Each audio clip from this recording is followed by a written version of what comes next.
আজকে বানিয়ে ফেলাম এয়ার ফ্রাই রোস্টেড কাবুলি চানা।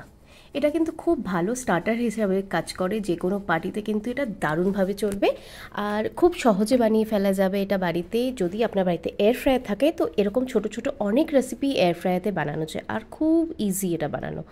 তো চলুন আজকে আমরা দেখে নিই আমরা কীভাবে বানাচ্ছি এয়ার ফ্রাইতে রোস্টেড করা কাবুলি চানা। এর জন্য আমি আগের দিন রাত্রিবেলা কাবুলি চানা ভিজিয়ে রেখেছিলাম। তো এবার সেই ভিজিয়ে রাখা কাবুলি চানাটাকে আমি প্রেসারে কিছুক্ষণের জন্য সেদ্ধ করে নেব। একটা সিটি যথেষ্ট এটাকে সেদ্ধ করে নেওয়ার জন্য। সেদ্ধ হয়ে গেলে জলটাকে ঝরিয়ে রাখতে হবে, একদম যখন শুকনো হয়ে যাবে জলটা সেইভাবে এটাকে ঝরাতে হবে।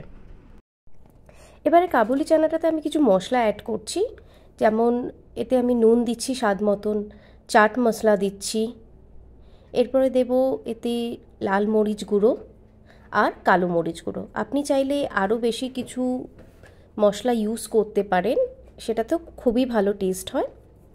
আর আমি দেবো এতে 1 চামচের কম একটু তেল, আর ভালো করে মাখিয়ে নেব। একবারে তেল ছাড়া একদম ভালো লাগে না, অল্প একটু তেল দিলে এটা কিন্তু বেশ মচমচে হয় আর খেতে কিন্তু অনেক বেশি স্বাদ হয়। এবারে আমি একটা বেকিং ট্রেতে এটাকে ট্রান্সফার করে দেবো।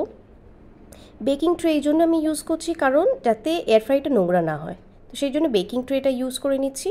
আর এতেও কিন্তু খুব ভালোভাবে এটা রোস্ট হয়ে যায়। তো দেখুন একদম পারফেক্ট রোস্ট হয়ে গেছে এয়ার ফ্রাইতে।